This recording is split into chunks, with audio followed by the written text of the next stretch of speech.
Hello, everyone.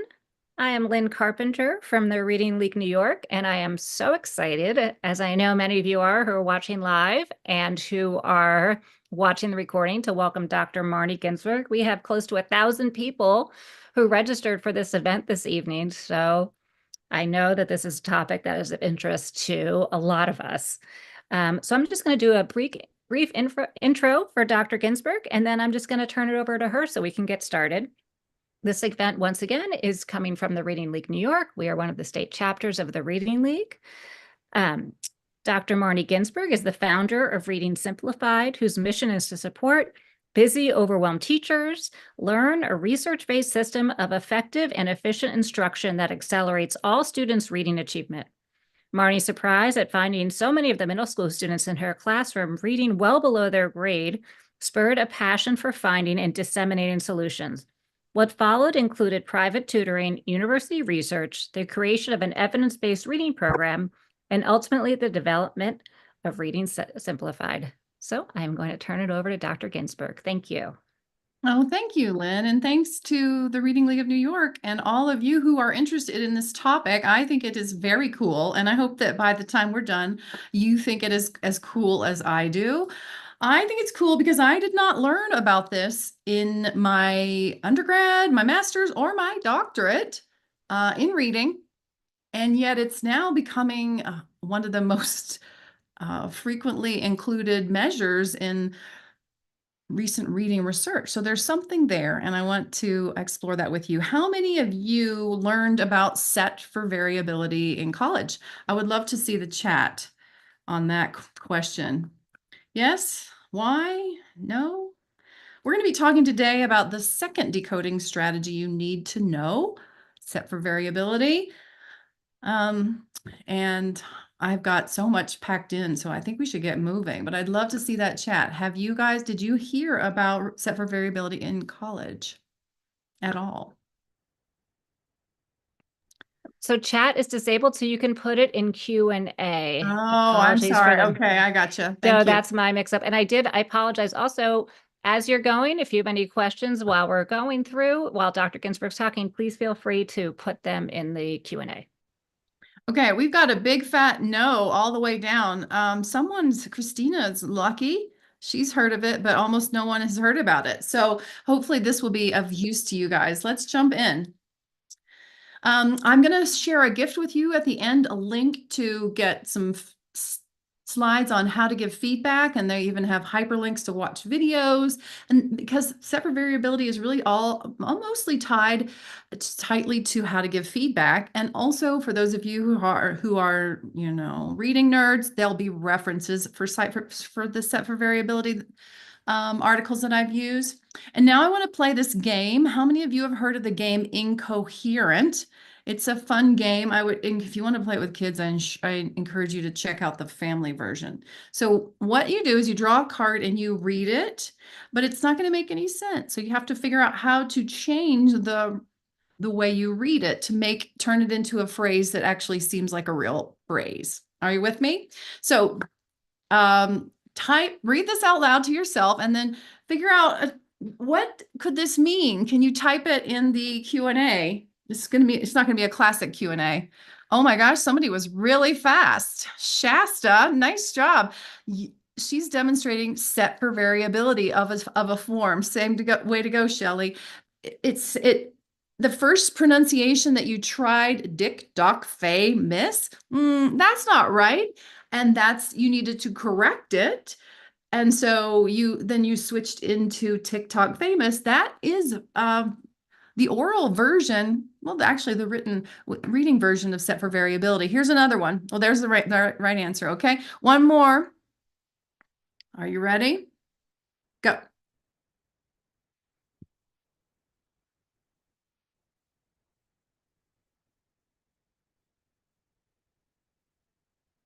Oh, nice, Ashley. And Shelley's fast again.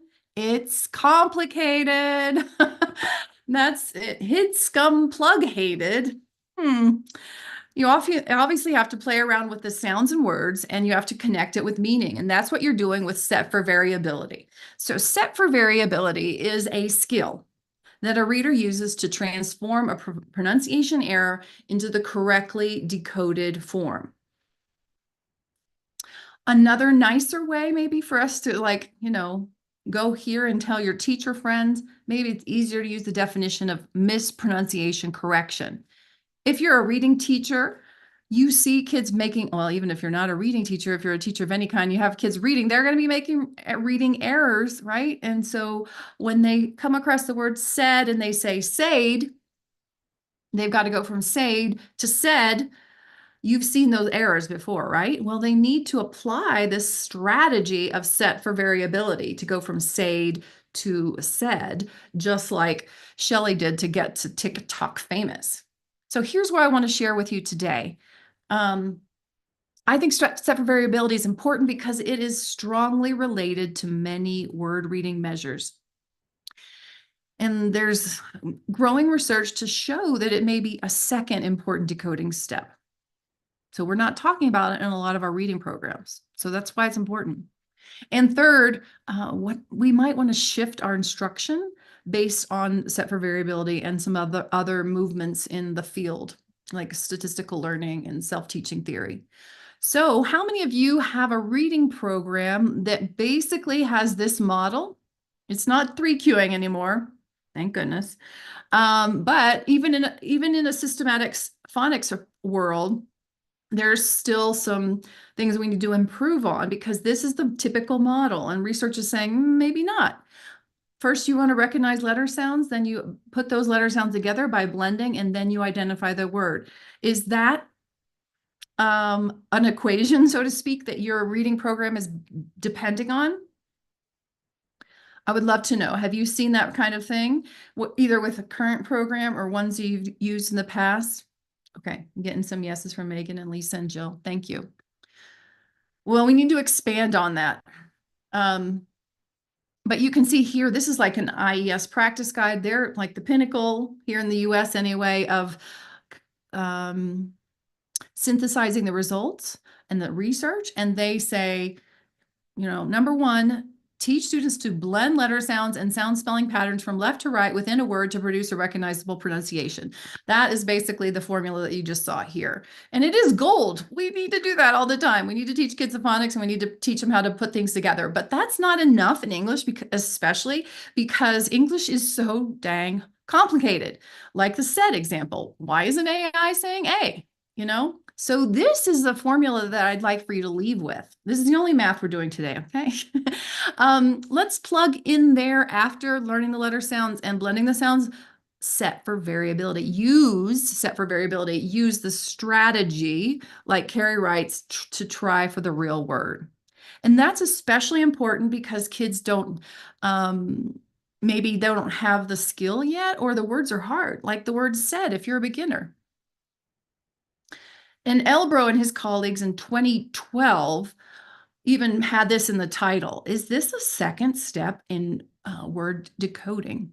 And I've been teaching reading for over 25 years, and I have indeed found this to be an important strategy and step in my clinical practice. So that's one reason why I really caught on to this. So let's see an example of set for variability in action. So hopefully the audio will work. This is I think it's a kindergarten reader who is going to try to read the word guess. And she hasn't been taught GU before. She hasn't been taught the word guess before. So she's going to say g,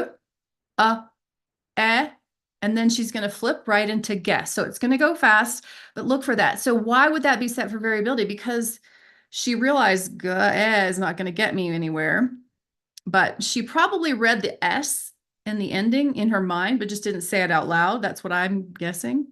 And so she made that flip. And so this is just one example of set for variability in action. No. You cannot look. Guess. Nice figuring out there. Guess. Were you able to hear it? Awesome. So that was so fast. And I was the teacher in that example. I didn't give her any cue. I just let her do that work. That's the strategy of taking a mispronunciation. In her mind, she was probably coming up with guess, and then she's like, that's not going to work. I'm going to switch over to guess. So it's more than just recognizing the letter sounds and blending. Now, the reason I'm especially excited about this is because I never heard of it before. There were some inklings of it in the past, but then it kind of just got shelved. So there was a study in 63, which was reported again in a very influential reading textbook by Gibson and Levin in 1975. And the results from that study, they suggest that teaching children initially to expect one-to-one constant mappings of letters to sounds is not an effective way to promote transfer in decoding at later stages of learning to read. So that's an important part. One-to-one mappings is not an effective way to promote transfer. And do you know what they mean there? One-to-one, like one letter, one sound. I call that short vowel world because cat and hat and him and son, they're predictable. The S in son is always, going to be one letter. The SUN, 3 sounds, 3 letters. That's one-to-one mapping. For sure, most programs, practically all that I know that are phonics start there, but when they stay too long there, that may be a problem according to Gibson and Levin. And then they say, the nature of the correspondence system should be revealed as soon as possible if transfer is to happen. How many of you are frustrated when you teach some phonics, maybe further down the line, O, OA, OW, and then you don't see the transfer? Well, it could be that there's something at play here with how long we stay in one-to-one mapping. So I want to keep poking at that because I think it's an opportunity for improving our systems. And then, okay, so that was quiet for a while. Whole language is taking over. In 1999, an influential reading researcher, Richard Vanetsky, wrote in The American Way of Spelling, in learning decoding patterns, children must acquire what Gibson and Levin call a set for variability. That is, if one pronunciation does not produce a known word that makes sense for the context, a child has to try a different pronunciation. Why some children acquire this set for diversity or variability quickly and others only after great effort remains a mystery. So he's validating that old idea and then saying that there's something going on there, but we don't really know a lot about it. And then here's an important take home that we're going to see as a thread throughout our presentation today. Just a simple how to do it, how to support kids. And Vanetsky says, teachers should try modeling how to figure out a word through decoding, producing first a non-word, just like I did with SAID, and then through successive refinement, the correct word.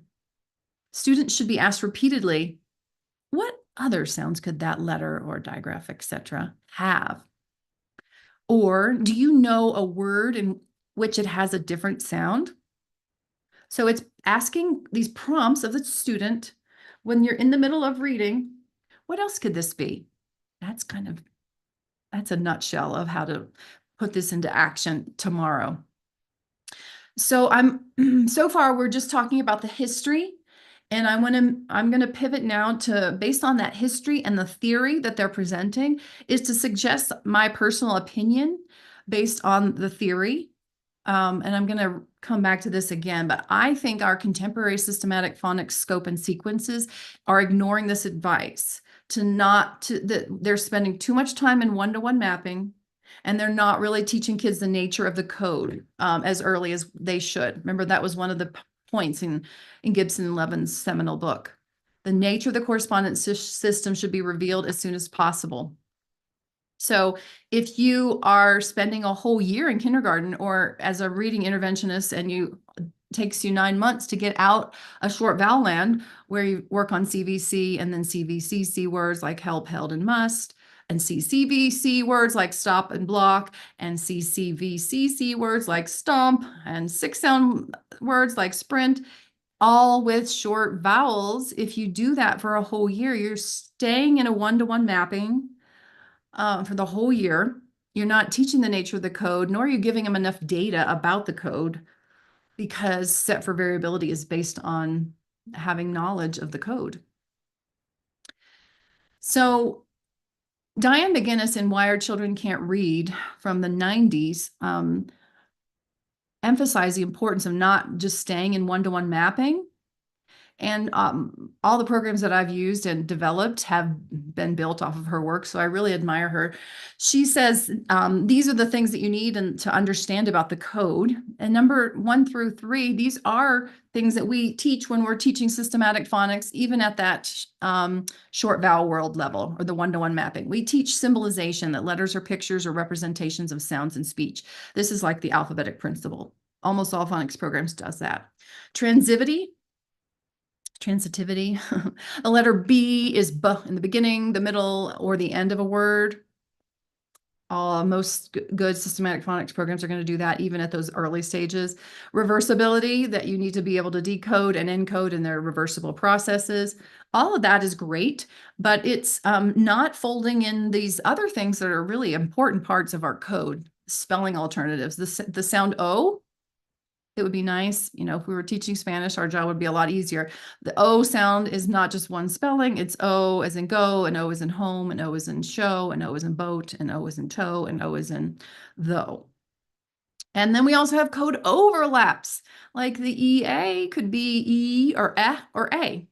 So those are things that are basically part of the code, nature of our code that she's revealing. And they don't exist in a lot of reading programs at the beginning because of that one-to-one mapping issue. So if we could get to this level faster, I think we'd be able to prepare our students for set for variability. So I'm just basing that on clinical experience and also some of the literature, the theories that undergird how it is we're going to see the transfer, like Gibson and Levin's point. When you are going to demonstrate set for variability, you need these things. An understanding of the true understanding of our nature of our code, and it needs to be beyond just the alphabetic principle and the one-to-one level, one-to-one mapping level. And you also need a lot of exposures. Because if you're going to know to switch say to said, you need to maybe know that there's another possibility. And Marty's asking a great question. How do dyslexic children remember so many options? It is very challenging. It's more challenging for them, for sure. But it is something doable. So this is just my opinion based on the literature in the Reading Simplified world. We move from CVC, short vowel words. So if they can blend 3 sound words, then we go straight into 3 sound long vowel words. So we can give them this exposure more quickly and they don't get diluted into thinking that, oh, it's always one letter, one sound. This is not based on direct experimental evidence. It's simply based on the theories and then my clinical experience. And here in the Streamlined Pathway in Reading Simplified, see, this is down here, steps 1 through 4, we would be working at short vowels, 3 sounds. Once they can nail 3 sounds, most of the time, not all the time, but most of the time, then we get into what we call advanced phonics, and they're going to do O, its various spellings, and E, its various spellings. So that's just something to poke at you and looking at your curriculum and think about, how might I adjust this if I want to get better at preparing my students for set for variability? And a thing that's important to understand that ties in really tightly with set for variability is another theory that's been around since the 90s called Scher's self-teaching theory. And his theory is that none of us have been explicitly taught the 20, 30, 40, 50,000 words that we know as adult readers. Instead, he says you just need 3 things to be able to teach yourself to have a generative skill at figuring out unknown words when you attack them, when you encounter them. You need sufficient phonics knowledge, sufficient phonemic awareness, and a decoding strategy, or maybe more than one. Those are 3 things you need. And then you put them together and you come to the word said and you say said, and you're like, maybe you're by yourself and you figure it out yourself. Or maybe you're with a teacher and she just taps the AI and says, what else could that be? Or try eh. And between the two, it's still a lot of work going on in your head as a developing reader. You're teaching yourself or teaching yourself with the support of the teacher.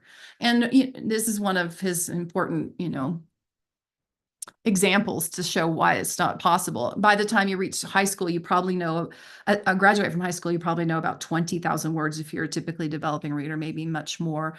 you just couldn't have learned that much. That would mean each teacher's teaching you, oodles and oodles of words every single day in school. So it's just not feasible.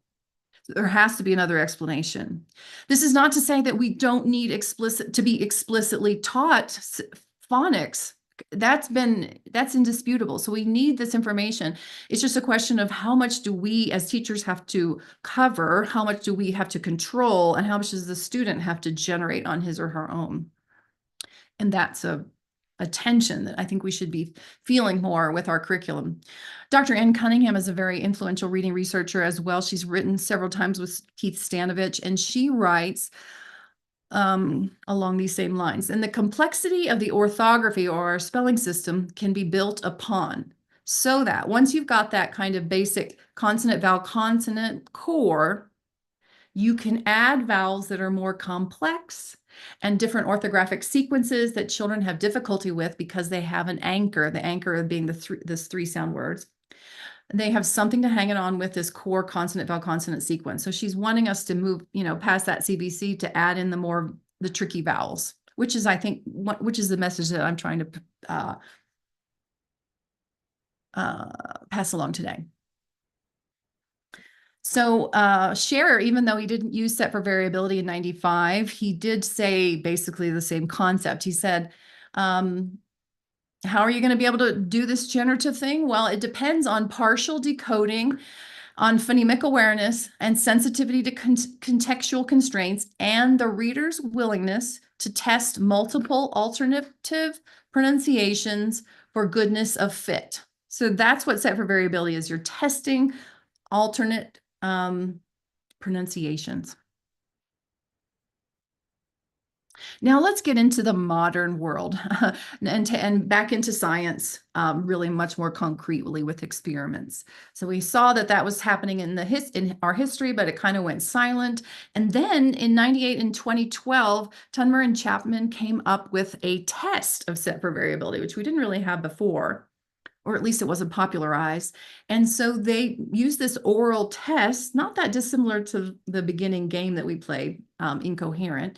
And that then becomes like the operationalized way of a researcher measuring whether set for variability is impacting other things. Because it's, as you can see, when we did that, to come up with TikTok famous, you had to read the letter sounds, you had to blend them, you had to play around with the sounds, you had to know meaning, you had to know the expression of TikTok famous.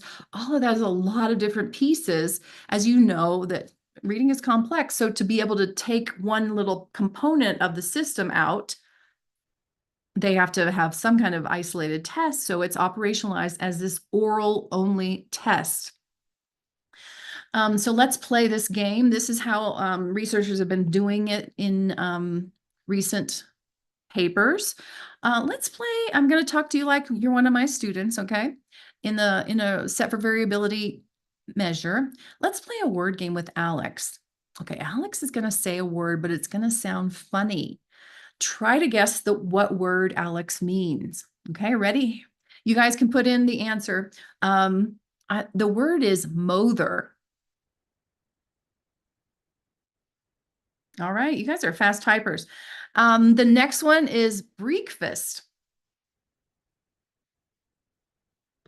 You got it, mother and breakfast. So that is set for variability, the oral version that scientists are doing, and it's turning out to be really predictive of a lot of stuff. And this, when I first saw this in the literature, I was blown away because I started my doctoral program in the early 2000s, and I actually was reading mostly a lot about phonological awareness and how it relates to word reading. And I never heard about this. And I was always so many of the papers have phonological awareness in them, hundreds, thousands. And they almost always say it's the #1 predictor of early reading, which back then was a really big deal because almost in almost all other educational areas, mothers' education and socioeconomic status is a much stronger predictor, or IQ, but phonemic awareness for early kids, especially young readers, is a #1 predictor. Sometimes people say along with letter sounds or letter names, but it was just everywhere. And there was no such thing as set for variability. And now, just in the last 5 years, we've found out all these things that Set for variability, that skill that we just did to come up with breakfast or mother, it predicts general word reading. It also predicts irregular word reading. So it's not just about the words, funky words like said, it's even about your ability to read word like happy, which is pretty regular. And there we got regular words. And it's also just this year, just the last month or so, it's been demonstrated to predict responsiveness to tier 2 instruction. So this is a lot. So far, based on what we've talked about, what does your intuition tell you set for variability is most related to? Like what cognitive domain?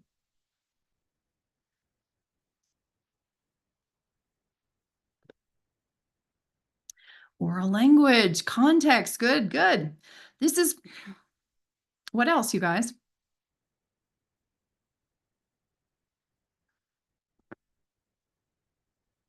It's we did it orally, right? Background knowledge, vocabulary. Okay, this is what people, of course, I love this. Thank you guys. This is what people come up with first when you're just playing, when you're thinking about it, because I gave you an oral task. Surely it's because you knew the word mother really well that you moved into that. But I want to challenge you on this, the whole idea of vocabulary and language being the main driver. There's something else going on here, and we're not aware of it because we are readers. And readers' minds have been transformed to see orthography of words. We can't even hear them orally only anymore. Like they're inextricably linked. When I say mother, at some level, your brain is also thinking M-O-T-H-E-R. You cannot separate oral language and spelling anymore. And so let me show you why I think it's important we understand it's just way more than vocabulary. Check out the next slide. Set for variability also predicts nonsense word reading. What does nonsense word reading have to do with vocabulary? Nothing, because they're nonsense, right? So what is going on? Hopefully we'll get into it further as we get into this. It's not just vocabulary, and I'm going to show you why.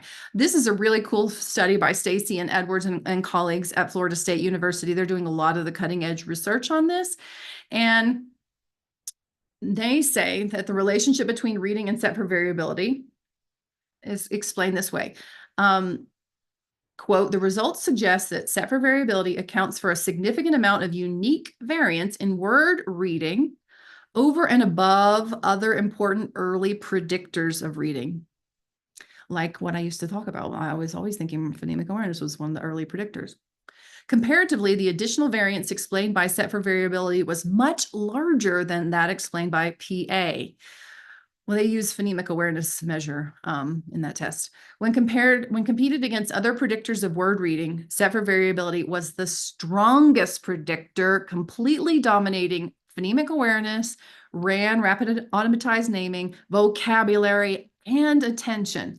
Sorry, my webcam just gives me stars when I raise 2 fingers. Here, this just blows me away. Again, remember, I was trained in phonemic awareness is the strongest predictor of early reading ability. Stacy, and this is not, they're not the only ones to say this, but they probably did the best early, now 2 years old, but it's early in this history. Set for variability accounted for 15% unique variance in word reading above and beyond other predictors, whereas phonological awareness accounted for only 1%. That's a big difference. Now, these are 2nd through 5th graders, and a lot of the studies are, not K and 1, although the Savage study is coming up is, I think, 1st grade. So in that same article, they found these correlations. So phonemic awareness is correlated with set for variability at 0.66. Correlation is like showing the strength and the direction of the relationship. So it's 1 to 1, 1.0 would be like a perfect relationship. 0.66 is pretty high. But notice what's lower, but still strong, 0.5, vocabulary. So you and I, and maybe I would have had this, I can't remember what my first impulse was, but many of us had this first impulse that the set for variability task that we just did, it was heavily dominated by language and vocabulary. This is suggesting, well, first of all, it's more related to phonemic awareness. than language. And then attention is also important. You can't do this task without paying attention to what the word is. But there's something missing in this box. Guess what is most highly correlated? Word identification. And that goes back to what I was trying to say earlier, why our brains as readers have been transformed. We can't just think of words orally anymore. We're inextricably thinking about print. Even when I'm talking to you orally and I say mother, some of your brain is processing the symbols, mother, what symbols you would tie to that and how you're going to switch it into. So it's kind of amazing, and it's so subconscious, we don't even know it. We think we're just doing a vocabulary activity, but if this is a super high correlation, 0.79, practically 0.8. That means these are really tightly correlated, in other words. And maybe that's why it's showing up more strongly for second grade and up.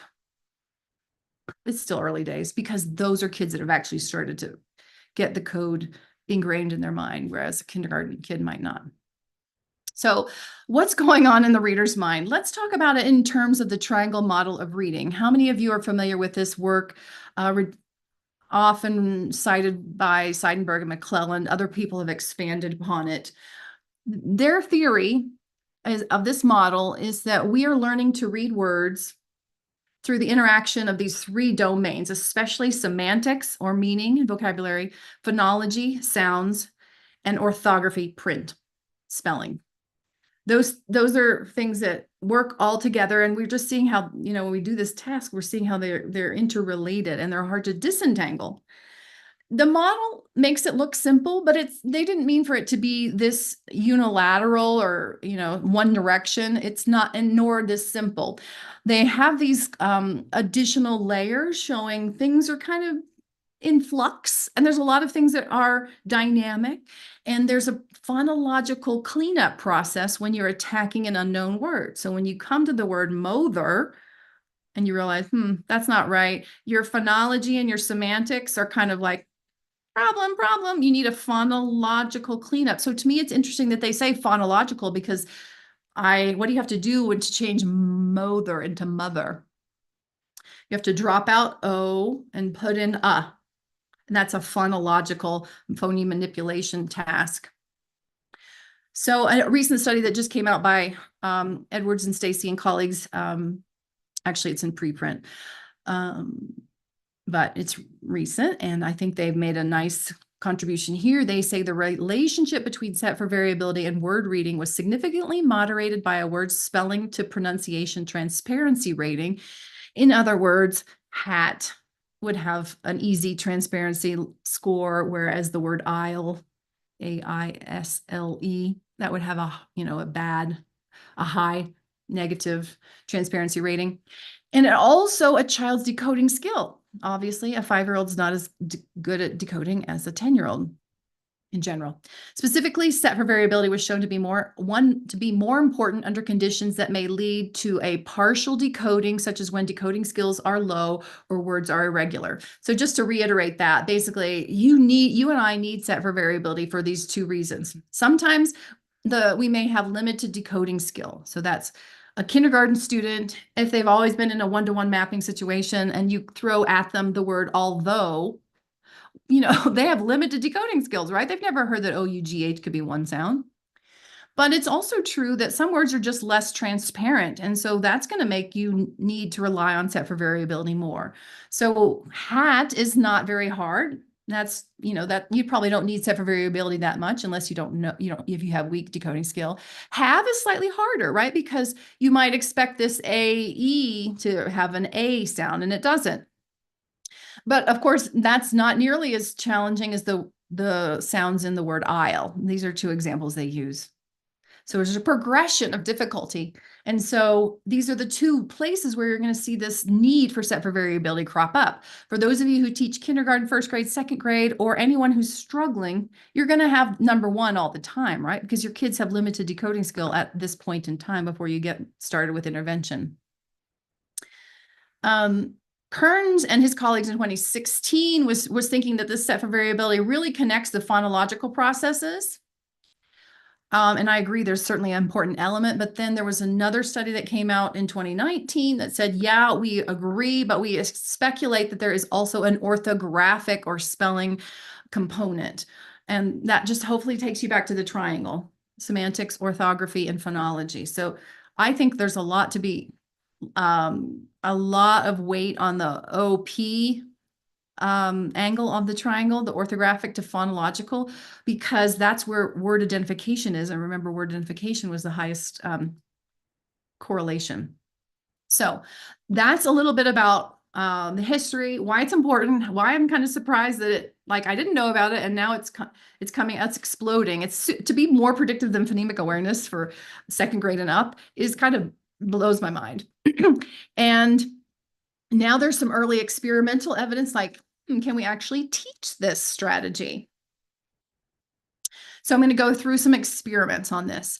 Zipke was one of the first in 2016. She only did 5 short lessons with 15 beginning readers, and she just tried to get them to try a different sound when they had a mispronunciation. And it did indeed yield more attempts with unknown words, but the outcomes were not transferable to standardized tests and words that they hadn't been taught. And but that was a good first step. But it was only 5 lessons, so what could you expect? I think these prompts are very good, and they're really tightly related to what I've done at the targeted reading intervention at Reading Simplified. And it kind of reminds me of what Vanetsky said. You might ask, is there another way to say that? What other sounds does that letter make? Try saying it another way. Do you know another sound for the letter or or whatever? Probably not. What's another word that sounds something like that? Oops. So I like those prompts.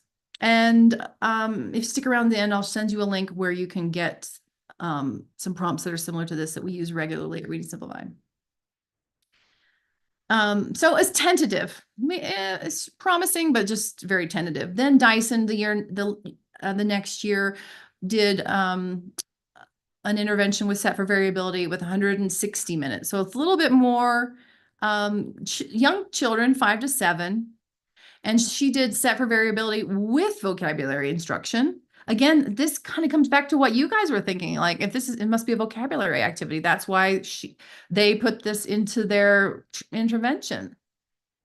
And it did yield effects for the trained word identification and vocabulary, but not for transfer to standardized tests. And this is very common in literature. You can teach someone to do better at the specific words you've used, but not necessarily just generic, the broad bank of words that you might find in a standardized test. So it's just not quite the same level of transfer.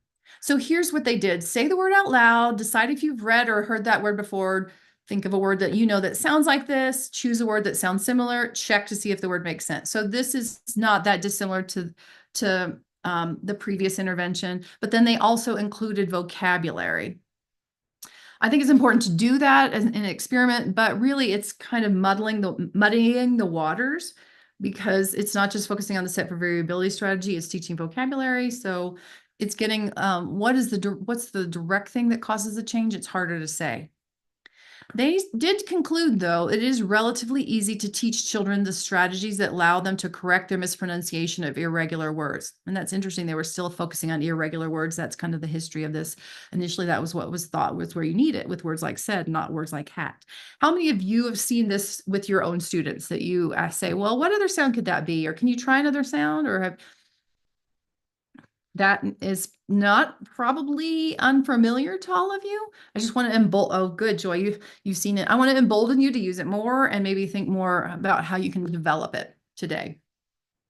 Then Savage and his colleagues in 2018 came out with a different study, first graders, and it was 10 hours over 10 weeks. And they did an experimental condition of what they call direct mapping and set for variability versus the control condition of best practices. Direct mapping meant teaching letter sounds, teaching phoneme and grapheme relationships, and then also reading texts that would practice that particular sound. So if they were focusing on short A, they would read short A text. And they taught set for variability, kind of like we've seen before What else could have the strategy of one sound? If it doesn't work, try another. So this experimental condition showed immediate higher word reading and spelling.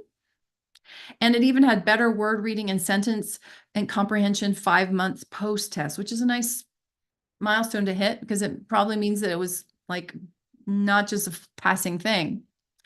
So this is interesting that they actually got better effects, but it's also kind of muddy because they put in more than just set for variability. They trained in phonics. So which part? It could have been the combination, or it could have been just one part.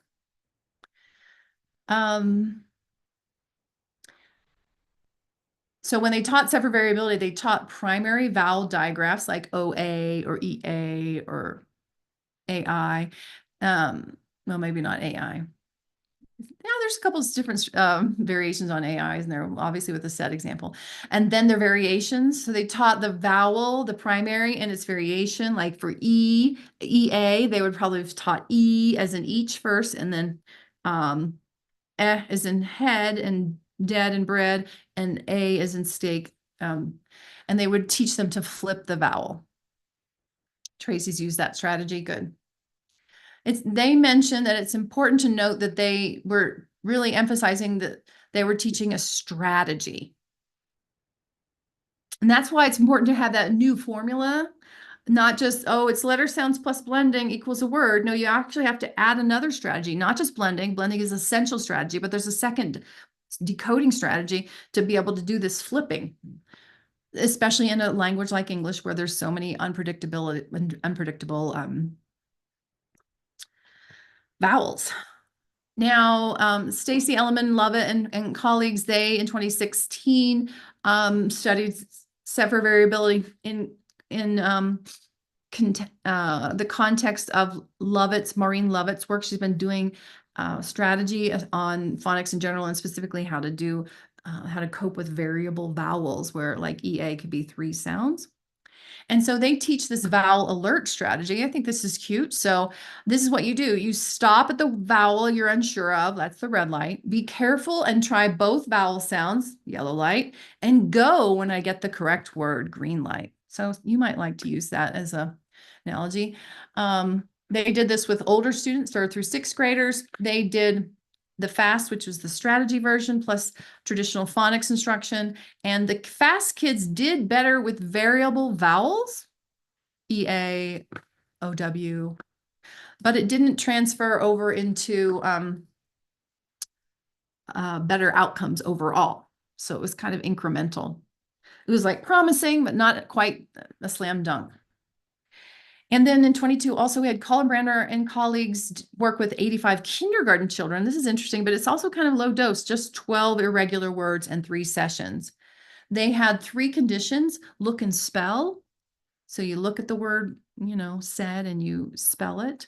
And MPC, which I forgot what that is now. I'm so sorry. Oh, right up there, mispronunciation correction. Yeah. Okay. So you try said and it doesn't work. Try said. So that teaching that specific strategy versus look and say. Here's the word said. Say said. And then of course there was a control group. There was no difference between the look and spell and the mispronunciation. So that's interesting that the strategy of try one, try another wasn't any better than just spelling out the words, but both of them are analyzing the inside parts of words, which look and say isn't.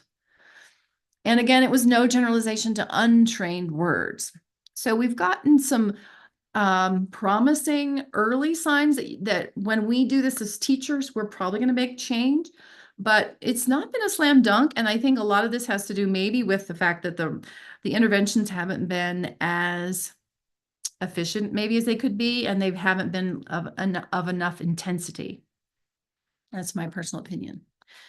So here's how they did the mispronunciation intervention in the Colin Brander et al. Study. Okay, I'm going to sound this word out. Wash. You sound it out with me. Wash. Is wash a word you know? When I show the green light, tell me yes or no. So green light. Okay, the kids say, no, wash is not a real word. Wash doesn't mean anything. So wash is not a real word, but it does sound a bit like a word we know. Just think about it. Don't tell me. And then the teacher says, yes, it does. The word is actually wash. Wash. Can you say it? Wash. Good job. Say it again. The word is wash. So the teacher's going through this back and forth, but she's not tying it here in mispronunciation to the sounds and symbols, phonemes, graphings, which we'd know from other research would probably be stronger. Also, I have another question for you.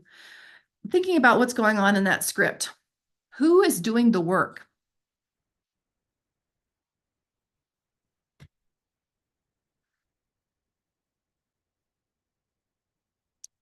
Gail, Mim, yeah, the teacher, Jackie, Valise. When the teacher's doing the work, the student isn't, and we're missing opportunity to really engage their mind. So I would like to see some of these interventions push more onto the student's responsibility, connect sounds and symbols. And here's one that just came out and we're almost done with the experiments. Dunn and colleagues worked with second and third grade students with reading difficulties. Now, this was 25 hours of phonics. Both conditions had the same 25 hours of phonics, and then they had 5 hours of the experiment. One group had set for variability, and one group had 5 hours of morphology, kind of like structured word inquiry.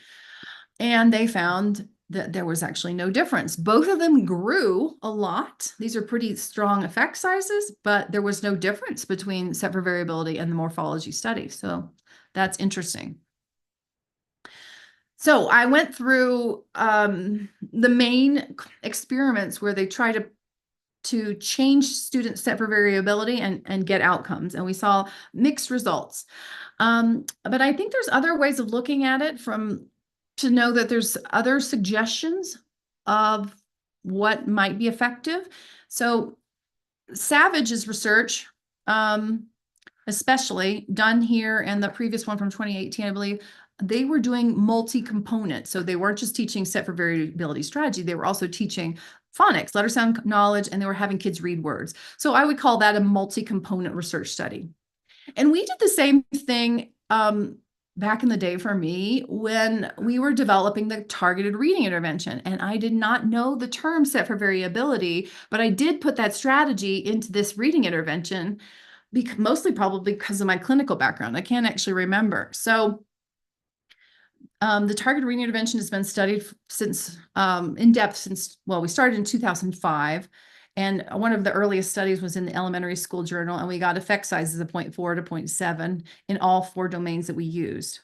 So it was effective altogether, but we weren't just looking at set for variability. So that's why I'm saying it's multi-component. We were training the teachers, we were giving them phonics lessons, we're teaching them how to meet the kids' needs diagnostically, and one of the strategies happened to be set for variability. But it worked. There's a lot of research on it. Here is the model that I taught in the targeted reading intervention for word identification development. The colorful line is kind of the decoding line. And you can see here, one of the early strategies that we're teaching is the ability to blend. But then after we taught them to blend, we would make sure the teacher was helping them do the try one sound strategy. And can anyone guess what strategy that was? It kind of sounds just like what we've been doing, say, no, A doesn't work. I'm going to try oh, said. I'm trying one sound. If it doesn't work, trying another. And I'm flipping my phonemes in that case. So I built it into the targeted reading intervention, and it was effective, but it was just one of many things we did. So that's not a slam dunk, but it is suggested that maybe the things in the targeted reading intervention helped. And that's one way of thinking about doing set for variability. And here's a little bit more about the various years of that.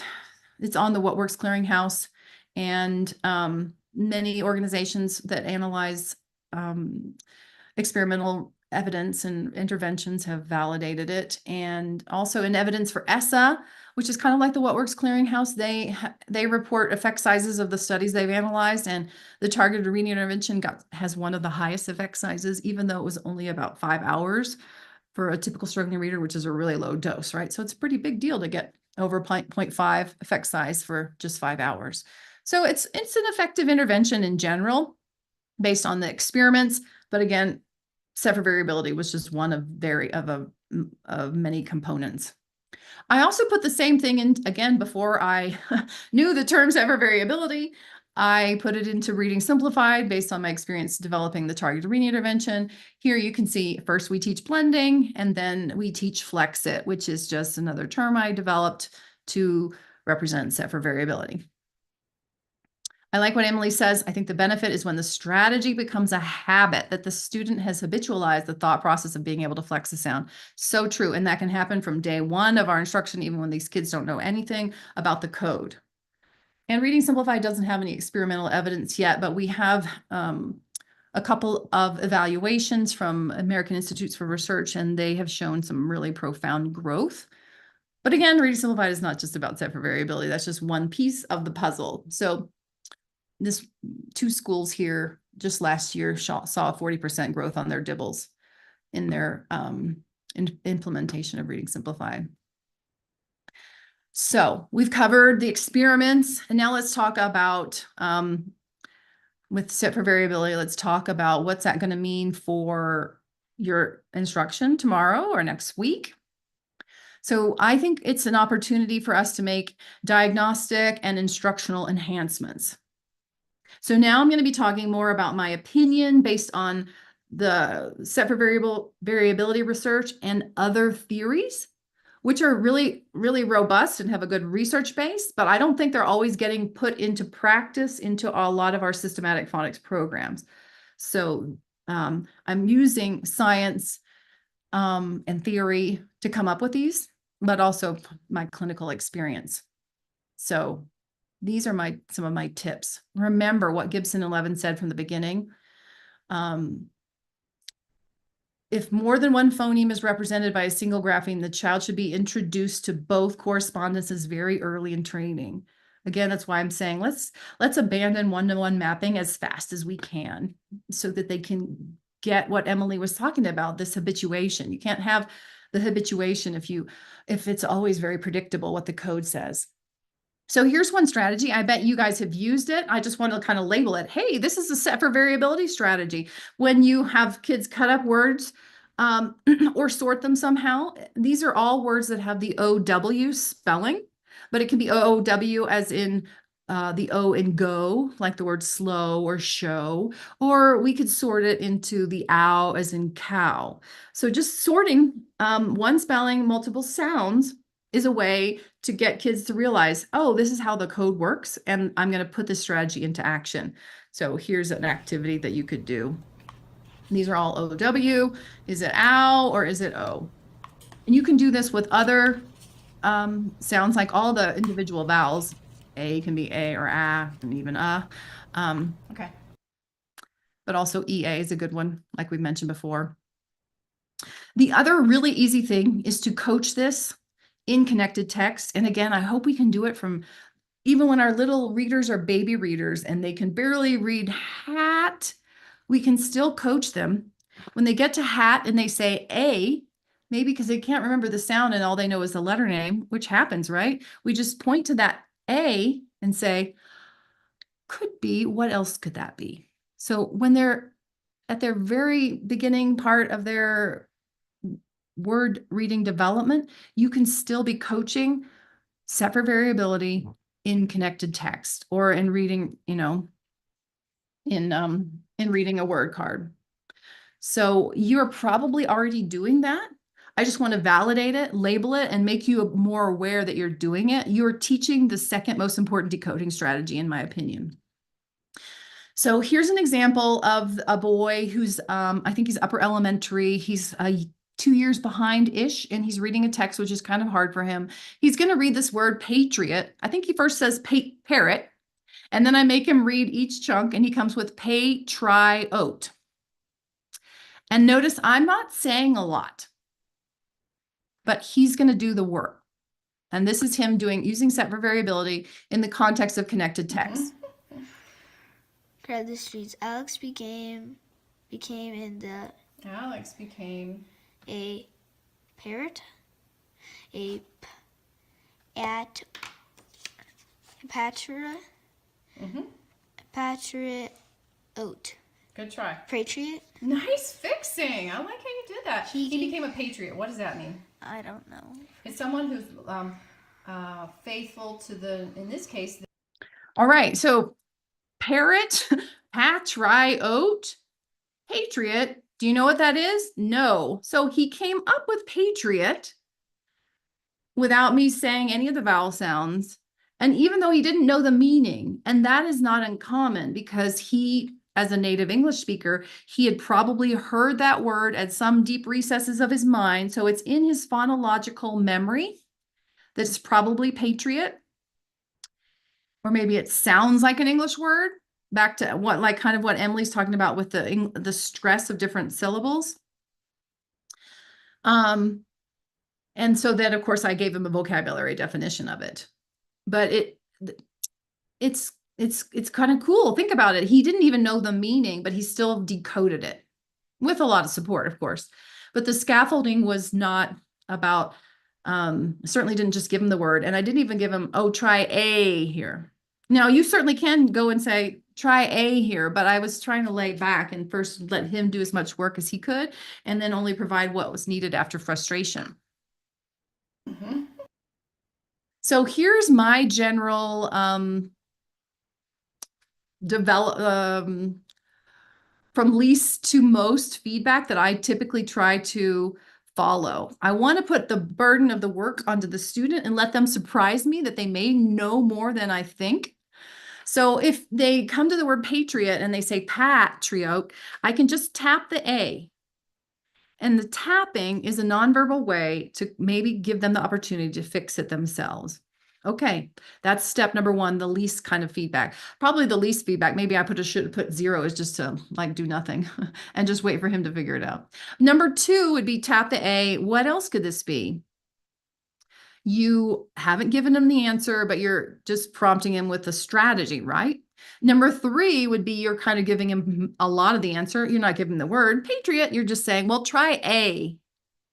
Now, if all of that fails and they've worked hard, don't frustrate them indefinitely. We'll say, this is the word patriot. And I still would tie sounds and symbols. That's you can see the threads from those experiments into here, but I just like this hierarchy of the least to the most so that the student is doing the work. And I think some of that emphasis on the student doing the work and analyzing the sound symbol relationships is missing in some of those experiments. And that may be why we haven't seen outstanding results yet. So even though set for variability is an oral test for scientists, that doesn't mean that you're supposed to teach it in isolation. Remember, reading is actually a connectionist model. The triangle model is a connectionist model, which says that orthography, phonology, and semantics all work together, and seeing the letters is one of the hardest things that kids need to develop. So we don't want to ignore them. So I'm going to do a little modeling of this. I'm going to go through it in steps and it's going to seem linear. It's not that clean. It's very muddy and all these things overlap, but just give me just to kind of get the conceptualization. What if a student comes to the word wasp and reads it as wasp?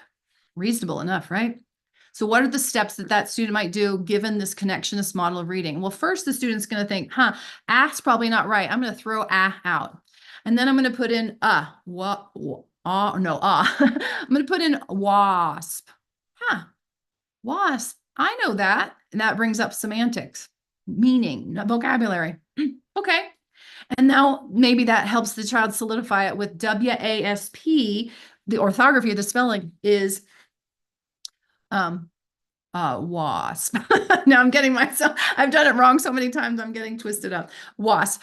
All of those happen it doesn't necessarily happen that linearly, but those are how all those pieces work together. And then what's built after the student reads wasp for the first time, second time, third time, 10th time, then the word becomes a sight word, a word recognized in a split second, and all these pieces are interconnected. And when I say wasp to you, you can't even pull out WASP from your mind. It is there forever unless you have a brain injury. That's what, so set for variability requires a strategy, which we talked a lot about. What else could that be? And you want the kid to try to, as Emily pointed out, get that to be their habit. But it also requires orthographic, semantic, and phonological knowledge and skills. The triangle things, all 3 of those things in the triangle, that you have to have all of them. And I am I got so excited. I probably covered too much, taking so long. So I might go quickly through this. I talked a little bit about self-teaching theory. And now I want to talk a little bit about statistical learning because they're all interwoven into this puzzle piece. But I don't have time to really give them a full fleshing out. So bear with me. Go dig into more about statistical learning if this is news to you. Dr. Mark Seidenberg is a very influential reading researcher, and he said, rule-governed words and exceptions occupy points on a statistical continuum that includes many degrees of spelling sound consistency. This clarifies why it's so difficult to list the rules for pronouncing written English. Every reading program has different rules for what the rules are. The system, he says, isn't rule governed, it's statistical. And this relates to my point earlier about let's get into the advanced code and long vowels earlier because we need to give them the data. You can't make statistical analysis to know what the pattern is unless you have seen OA multiple times, or EA and you've seen EAD several times in bread and head. And so then when you see it in dead, you guess even though EA, you know, and each is E. So his point is that a lot of our programs imply to us that a word is either irregular or regular, as if it's categorical, black or white, one or the other. And he's saying it's actually not true. It's more of a continuum. So got is super easy, very regular. You know, have is a little less regular, but it's still not that inconsistent. A lot of words end in VE. Said may be considered an exception. And of course, yacht is like a wacky one. So this is a continuum. It's not one or the other. And so we have to see lots of phonics in real words to kind of develop the statistical prediction, like the EA is going to be when I see it with a D at the end. That only happens from seeing bread, dead, and head. So we've abandoned 3 cueing and we don't want to prioritize context and syntax. And a lot of the science of reading community is moving over to teaching phonics by referring to a rule, but cutting edge science is telling us it's more likely that we need to teach the statistical patterns or give students the opportunities to observe the statistical patterns and then to coach them to be flexible. This try one sound strategy set for variability. So again, you can do this from day one, even when your kids are reading something super easy like this. When you get to Sam and they say same, it could be, what else could it be? So you're coaching set for variability, even when they haven't learned tricky vowels yet. Our brains can't detect patterns if they don't encounter sufficient examples. So if we're always living in short vowel world, it's just not going to happen that we're going to know to go to A or So we need lots of information and the tools to get this strategy working. So I've going to wrap up with 3 considerations. Again, based on the experiments and other theories, self-teaching and statistical learning especially, and what Gibson, Levin, and Vinetsky said early on, those things are pointing me towards these suggestions coupled with my clinical practice. Let's think about when we look at our scope and sequences, are we revealing our written code, how it really works early enough? Are we showing how it functions? Could we give our students faster access to code knowledge? So in Reading Simplified, I will build an early word. So kids might build the word mat, but early on, I'm going to have them build the word that and show that TH is one tile. It's one sound. We don't have to wait for TH or CK or SH for 6 months because it's not crazy. It's just, we have to show them this is how the nature of the code is. One sound could be 2, 3, or 4 letters. We can teach it earlier. You can see this is happening with the literacy hill. She's having a game with the A sound, but multiple spellings. So we're not camping out in short A, and certainly not just AY for 3 weeks and AI 3 weeks later. Kind of revealing the nature of the code quite easily, quite quickly. One sound could have multiple spellings. It happens here with phonic book decodable books. They've got the sound. The in perfect is different than the in pearl and the in curt. Here in Reading Simplified, we teach the sorted activity. So it's the O sound, and they're different spellings, and we sort them. We already talked about this activity. I just want you to escape short vowel world. Don't camp out there, okay? Yes, thank you about that, Emily. I know I was very great. I was very pleased about that. So what if you could just jump out, leap out of short vowel world as soon as kids are kind of getting the hang of it, and then move into long vowel world? You don't, when you start reading real text, it's not like short vowels disappear. You're still going to be doing them. Another idea is for you to lay the foundation for set for variability with having more phoneme manipulation activities. Because isn't that what you're doing when you're taking out the A and said and replacing it with eh? It's phoneme manipulation.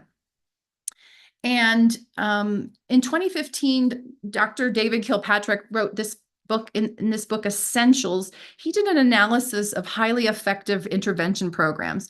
And he looked at a lot of studies that had gotten big bucks from the federal government to do these experiments. And he said, hey, a heck of a lot of them get very minimal results and only a handful get whopping big results. Why don't we look at these? Just seems like a duh, but it's not really changed a lot of practice. These are the programs that he said were the highly successful programs. Linda Mood, their LIPS program, not the others, phonographics, and Discover Reading, which is basically these two programs combined in his own version, and then Read, Write, and Type. And then at the time, he said that he thought it was phonemic manipulation was common to all of them, and he developed a phoneme proficiency theory. Now, technically, Read, Write, and Type doesn't actually have that. It has some similarities with these programs, but it's not the same. The program that I originally learned how to teach reading from was phonographics, and the targeted reading intervention and Reading Simplified have both springboarded from that. So here he said these programs, they have this phoneme proficiency hypothesis, and that is that when kids have really fast or facility with phoneme grapheme mapping and phonemic awareness at really great speed, that's when they're able to get the words to orthographically map. Now, he came out with that, and a lot of people pushed back on it. But now we have some interesting evidence to say he's probably right. So this just came out I think this month or so. These authors, Parkin and colleagues, did an analysis of the Wechsler Individual Achievement Test, standardized tests.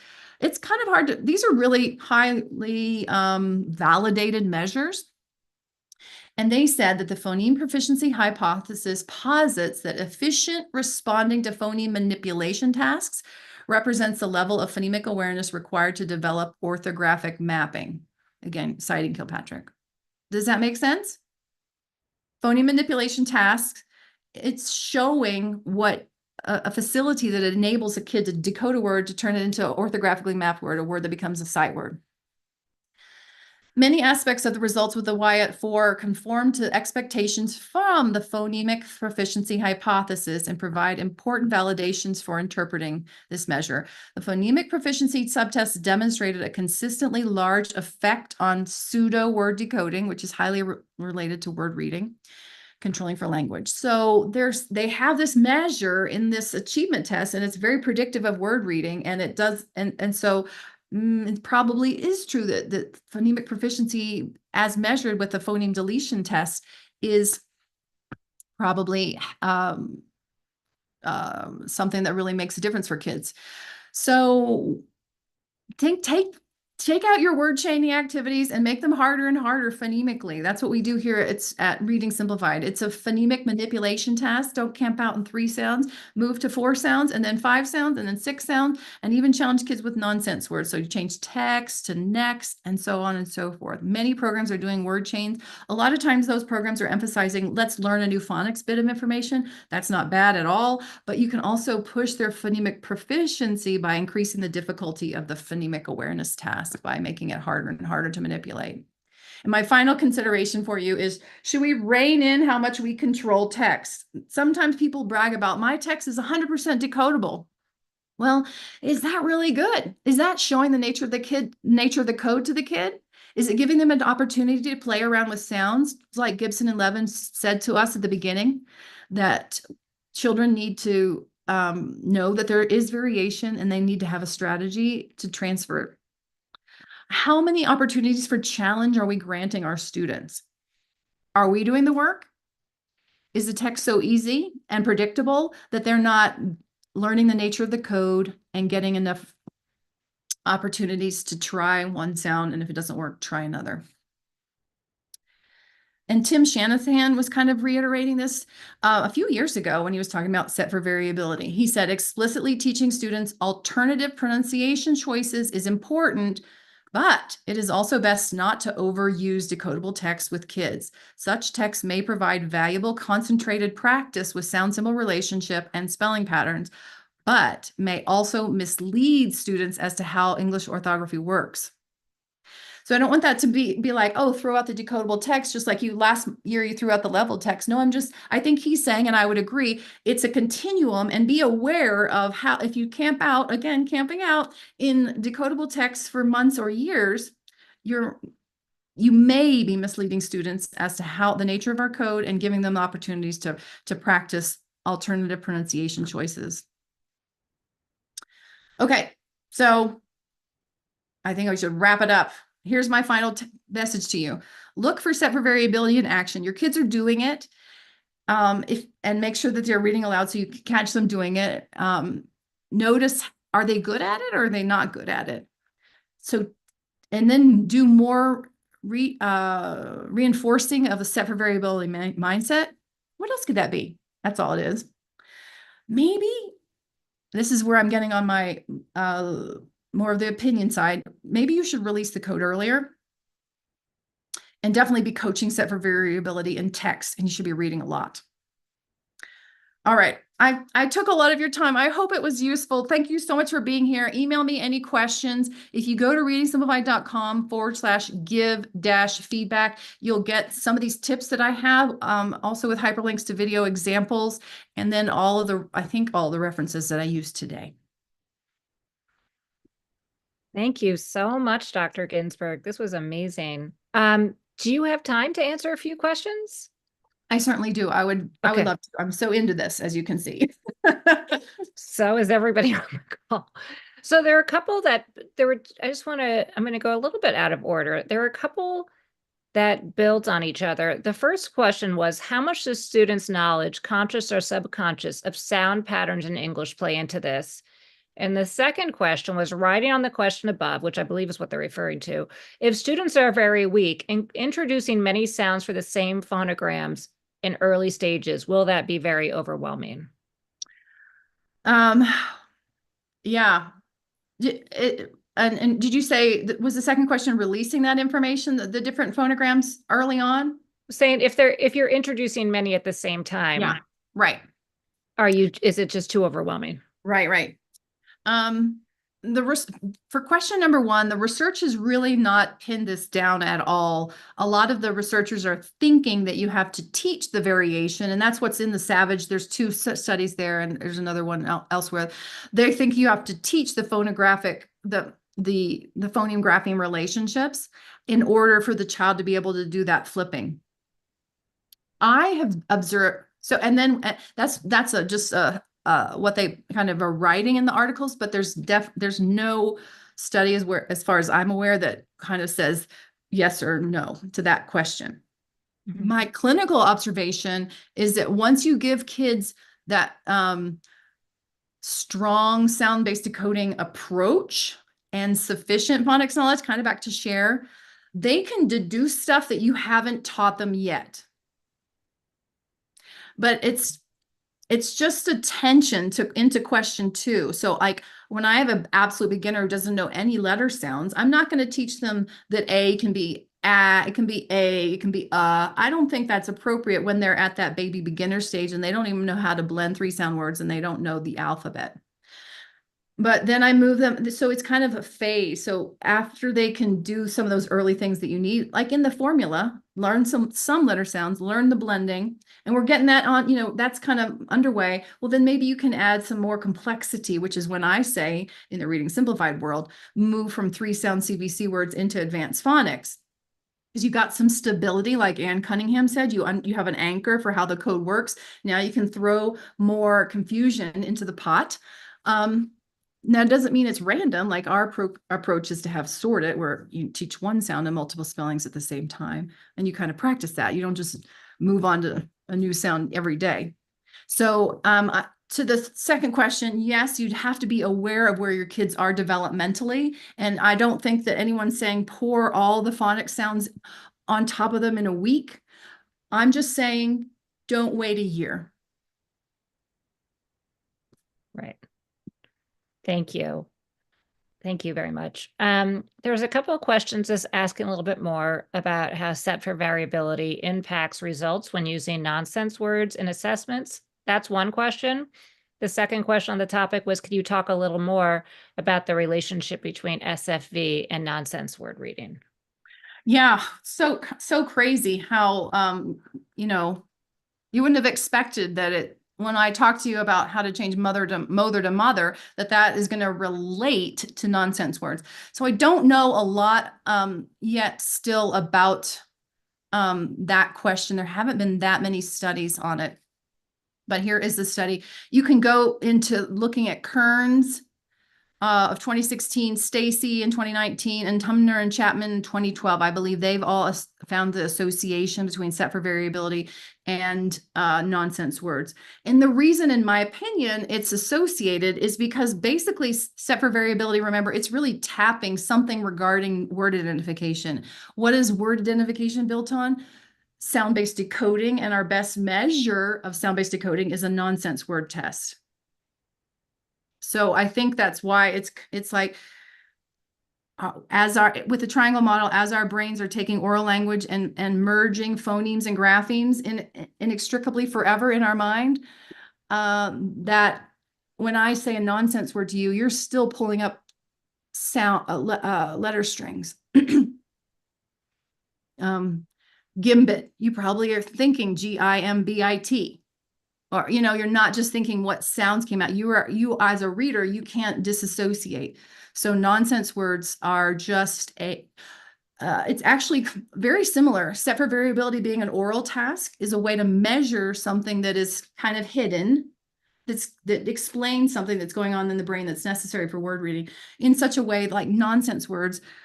We don't need to teach nonsense words most of the time, but it's a great assessment to show how's the sound-based decoding foundation working. Did they get how sounds and symbols line up? Because that's how they're going to be able to build words automatically. They recognize by sight, orthographic mapping, and become fluent. Thank you. We'll get a few more questions in, if that's okay. I know people want to go, but I also know people want their questions answered. Is set for variability the same as word attack strategies, such as identifying a smaller, familiar orthographic chunk or linking to a word the child knows? The emphasis on Lynn, let me answer and let me know if I'm not really getting the question. The emphasis with set for variability is that you should tie the child's focus into print and meaning, but your main focus is on print. So with Patriot, he was needing to look at the symbols because first he said parrot, and then he had to come up with patriot. So he's very attentive to the orthography. And he realizes that the phonics is wrong. So it's still very much on that triangle model. It's phonology and orthography that's heavily weighting. And then semantics or meaning, vocabulary just kind of comes in and cleans up the situation. It's not the leading player. This is how this set for variability sometimes is perceived as like 3Qing, but we're turning 3Qing on its head. Context is the third thing that we kind of lean on. Mostly we're leaning on orthography and phonology, and I think you can see that with those relationships, the correlations. The correlation with phonemic awareness was higher than it was with vocabulary, and word identification, which is heavily orthographically determined, is higher than vocabulary. I think that's so interesting because I think that's why I was so interested, like with the video with him saying patriot and he still didn't know the word. I was like, I remember when I used to work with dyslexic teenagers and I would say, can you make it sound like a word you know? And they were like, I don't know that word. So I always thought it was tied to, I don't know another word like that. And so I always, in my head, it was always more about vocabulary. So that was what it was. It's fascinating that it's not. And I think that's might have been where some other people on the call were like, oh, okay. Because you think it is, because you're saying, you have this idea of it, you're switching it to a word you're supposed to know, but if they don't have the vocabulary, the background knowledge, but the point is that it doesn't matter, right? It's like you're teaching them that flexibility that's not based on not solely. Right, exactly. It's about the orthography, Yeah, not and I think about, the one thing that was interesting about that student, the Patriot, so he is a classic dyslexic, strong with oral language and weak with phonological decoding. So you're going to have kids that are weak with phonological decoding and poor with language, and they're not going to be as good as switching into Patriot.